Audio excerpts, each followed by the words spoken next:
మానవాళిని గడగడలాడించిన కరోనా మహమ్మారి మరోసారి విజృంభిస్తుంది. JN1 సబ్ వేరియంట్ రూపంలో వేగంగా విస్తరిస్తుంది. ఉమ్మడి వరంగల్ జిల్లాలో సైతం భారీగా కేసులు నమోదవుతున్న నేపథ్యంలో ప్రజలంతా అప్రమత్తంగా ఉండాలని వైద్యులు సూచిస్తున్నారు.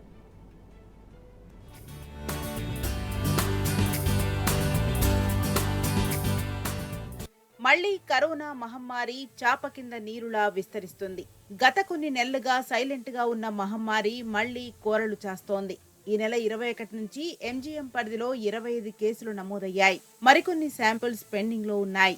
అంతేకాదు, జయశంకర్ భూపాలపల్లి జిల్లాలో ఒకే కుటుంబానికి చెందిన 5గురికి కరోనా పాజిటివ్ గా నిర్ధారణ అయింది. మహబూబాబాద్ జిల్లాలో ఒక గురుకుల పాఠశాల విద్యార్థినికి కరోనా సోకింది. రోజురోజుకి కరోనా యాక్టివ్ కేసులు పెరుగుతున్న క్రమంలో ప్రతి ఒక్కరూ తగిన జాగ్రత్తలు తీసుకోవాలని వైద్యులు సూచిస్తున్నారు.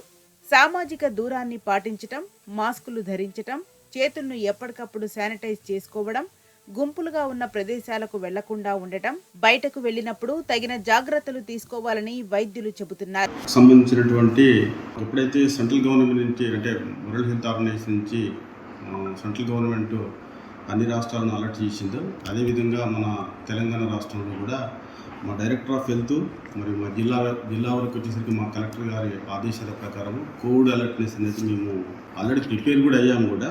ఎప్పుడైతే కోవిడ్ అనేది మన మధ్యకు వచ్చిందని తెలియగానే ఇమ్మీడియట్గా ఎమర్జెన్సీ మీటింగు పెట్టడం అనేది జరిగింది. మా డిస్టిక్లో ఉన్నటువంటి DCHS తోటి, గవర్నమెంట్ హాస్పిటల్లో సూపరింటెండెంట్ తోటి, పల్మనాలజిస్టు మరియు జనరల్ ఫిజిషియన్ మరియు MCH సెంటర్ సూపరింటెండెంట్ తోటి కూడా మేము సమన్వయ కమిటీ మీటింగ్ పెట్టాము.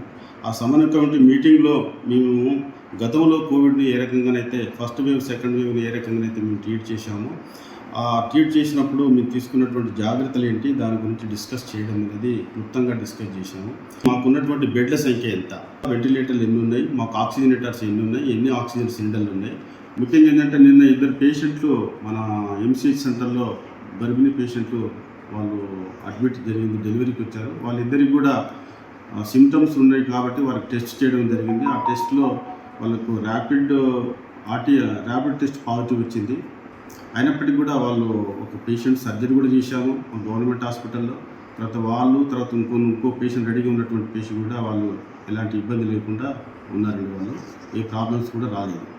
ఏమైనా ప్రాబ్లమ్స్ వస్తే మేము ఫేస్ చేయడానికి అన్ని సర్వద్ధం చేసుకొని రెడీగా ఉన్నాము. ఇప్పటి వరకు MGM ఆసుపత్రిలో 170 మందికి కరోనా టెస్టులు చేయగా 25 మందికి కరోనా పాజిటివ్ గా నిర్ధారణ అయింది. పీరియాడిక్ వార్డులో 4 చిన్నారులకు, కోవిడ్ ప్రత్యేక వార్డులో మరో 3కి చికిత్స అందిస్తున్నారు. మిగతా వాళ్లకు హోమ్ ఐసోలేషన్ ద్వారా చికిత్స అందుతోంది. మరికొన్ని శాంపిల్స్ ల్యాబ్కు పంపగా వాటి రిజల్ట్ పెండింగ్ లో ఉంది. మరోవైపు MGM ఆసుపత్రిలో కోవిడ్ అనుమానిత కేసుగా వచ్చిన జయశంకర్ భూపాలపల్లి జిల్లాకు చెందిన వృద్ధురాలికి కోవిడ్ నిర్ధారణ అయింది. దీంతో ఆ కుటుంబంలోని మిగతా 4 కూడా RT-PCR టెస్టులు చేయించుకున్నారు. ఆ 4కి కోవిడ్ పాజిటివ్ నిర్ధారణ అయింది. దీంతో 5గురిని ఇంట్లోనే అధికారులు ఐసోలేషన్ లో ఉంచారు. కరోనా బారిన పడ్డ 5గురి ఆరోగ్యం నిలకడగా ఉంది. కొత్తగా JN.1 అనే వేరియంట్ వస్తున్న సందర్భంగా MGMలో మేము మళ్ళీ మాక్ డ్రిల్ చేసుకొని మిగిలిన ఏర్పాట్లన్నీ చూసుకున్నాము. తాత్కాలికంగా ఒక 50 పడకల కోవిడ్ స్పెషల్ వార్డు కూడా ఏర్పాటు చేసుకోవడం జరిగింది.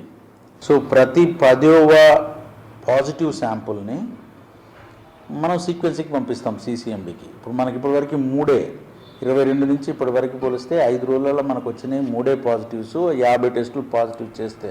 సో అయితే మొత్తం దేశం వ్యాప్తంగా చూసుకున్నాం 140 కోట్ల జనాభాలో 1000 వచ్చినా కూడా అది చాలా తక్కువ పర్సంటేజే. ఇప్పుడు నార్మల్ కోవిడ్ ఇంకా కొంచెము కమ్యూనిటీలో ఉండొచ్చు. సో మొత్తం మీద తెలంగాణ రాష్ట్రంలో ఇది కొంచెం తక్కువ ప్రభావం చూపించే వేరియంట్గానే ఇప్పటివరకు అయితే అనిపిస్తుంది. మరోవైపు మహబూబాబాద్ జిల్లా గూడూరు మండలంలో మర్రిమిట్ట గ్రామంలో ఓ విద్యార్థినికి కరోనా పాజిటివ్ వచ్చింది. ఈ క్రమంలోనే ఉమ్మడి వరంగల్ జిల్లాలోని 6 జిల్లాల వైద్యాధికారులు అప్రమత్తమయ్యారు. అన్ని జిల్లా కేంద్రాల్లోని ప్రధాన ఆసుపత్రుల్లో ప్రత్యేక వార్డులు ఏర్పాటు చేశారు.